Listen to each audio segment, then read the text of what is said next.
Good morning and welcome to your Farm and Home Show. My name is Joanna and today we're visiting with Nan Montgomery, Allen County Extension Agent for Family and Consumer Sciences. And today we're talking turkey and how to make this beautiful bird. And Nan, I think the biggest part's planning, because unfortunately you can't go to the grocery store 2 days before and think that turkey's gonna thaw and then you're gonna be able to cook it. It can take up to a week for a turkey to thaw out, depending on what size you get. So depending on, you need to add 1 day per 3 to 4 pounds of turkey. It is recommended that you thaw your bird or your turkey in your refrigerator. That is the safest method. However, you can use the cool water method. So you want to make sure that the water is cool. You would put it in a sink or some type of container like this, and you need to change the water every 30 minutes until that bird is thawed out.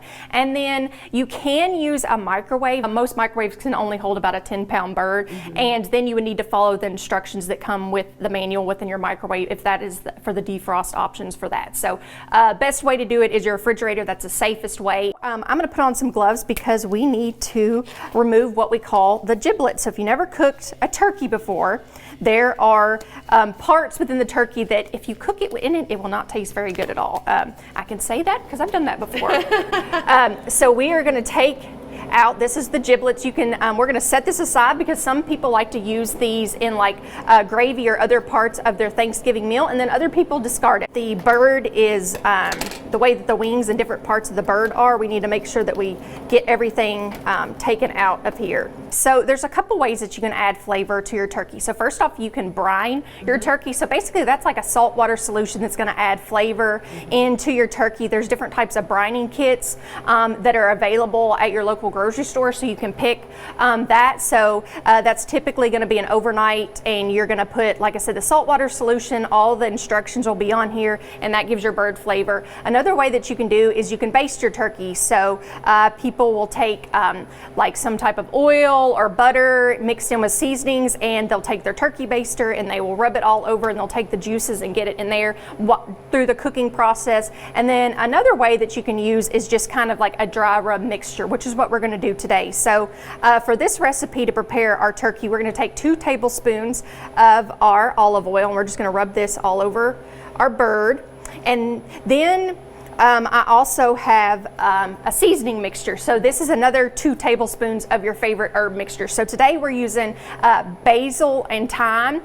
We also have 1/4 teaspoon of salt and 1/4 teaspoon of pepper that's mixed in here. The other way, Nan, that you can also add flavor to your turkey is actually injecting some type of Cajun butter or butter mixture into your turkey. Yes, and then some people also like to put butter and carrots and celery, which is going to be inside. And you see that I am taking my hands and I am massaging the turkey. So you don't want to just pour your dry rub on it. You actually want to get it massaged into it so that it's on the skin. I'm going to flip my bird over because we want to make sure that we get all parts of the bird. We don't just want part of it to have all of that flavor. And so I am just going to pick up my bird. And there's also a rack in here, so you want to make sure that your bird stays on this rack. That's going to help the juices fall, and that's also going to help you if you choose to baste while your turkey is cooking. Yeah, and we want to lay him on his back. These roasters are really nice, so you can kind of tuck this away because your bird does need a long time to cook. Absolutely. And you don't need that opening and closing of the oven to kind of deregulate your temperature. This is a built-in meat thermometer, and it will pop out. However, we recommend that you actually use a meat thermometer to check all parts of your bird, you know, on the leg and in the breast area, and you want to get that to 165 degrees. And one of my favorite ways is to get one of those the read thermometers where you can stick it in your bird and you can have the outside reading there, so you can kind of monitor the temperature of your bird. We kind of recommend a 325 degrees as to what to cook your turkey on, and then about 3 to 4 hours. Now that does depend on the size of the bird. You can technically cook a bird that is frozen.